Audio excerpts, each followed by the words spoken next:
ClassicGameRoom.com.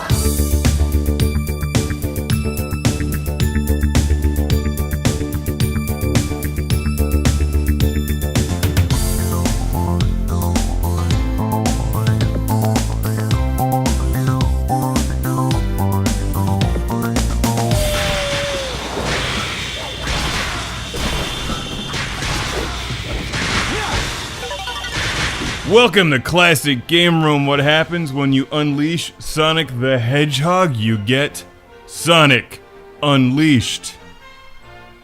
Your dinner, Doctor. Alright, here's the straight dope. Dr. Eggman breaks the planet of whatever it's called apart to unleash the Gaia monster living inside, which is, I think, the same plot as Asura's Wrath.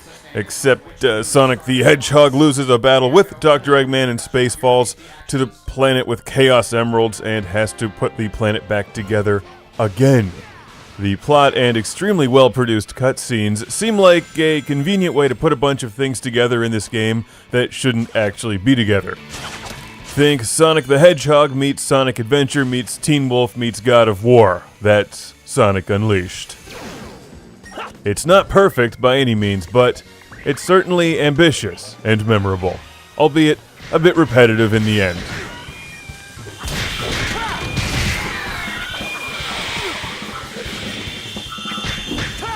This 2008 release from Sega somehow manages to turn Sonic into an action beat-em-up Wolverine, and still stay focused.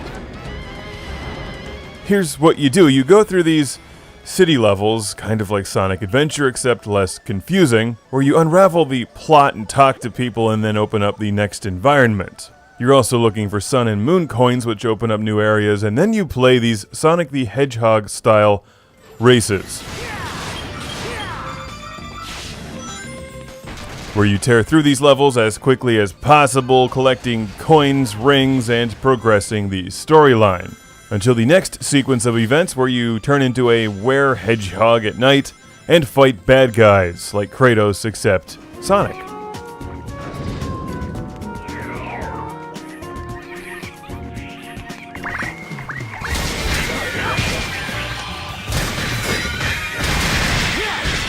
It sounds crazy, doesn't it? Like, I would have loved to hear them pitch this game.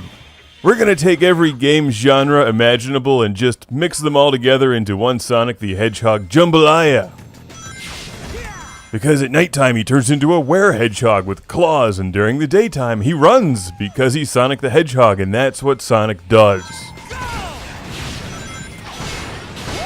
What you get here is a sizable, fun Sonic the Hedgehog adventure that simply shouldn't exist, yet here it is.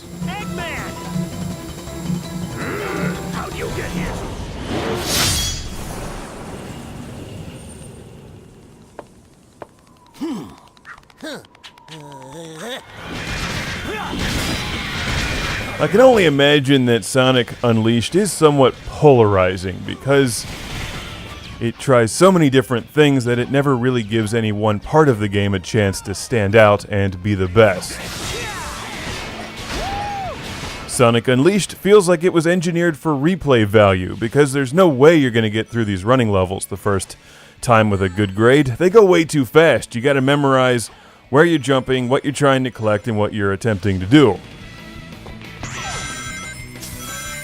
The fighting scenes are far more straightforward. You're collecting stuff that helps Sonic level up and become more powerful and learn new moves. We've all seen this before.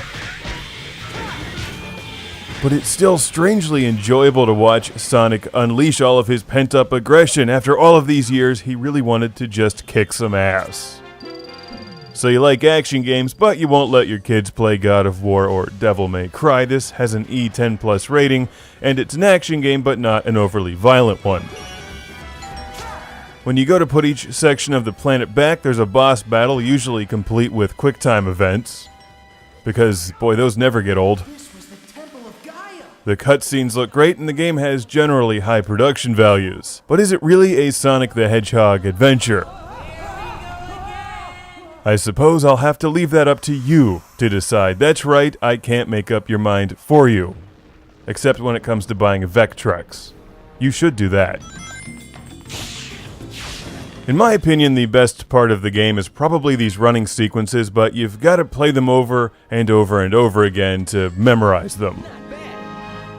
So, in conclusion, I think your enjoyment of Sonic Unleashed will come down to whether or not you like to do that.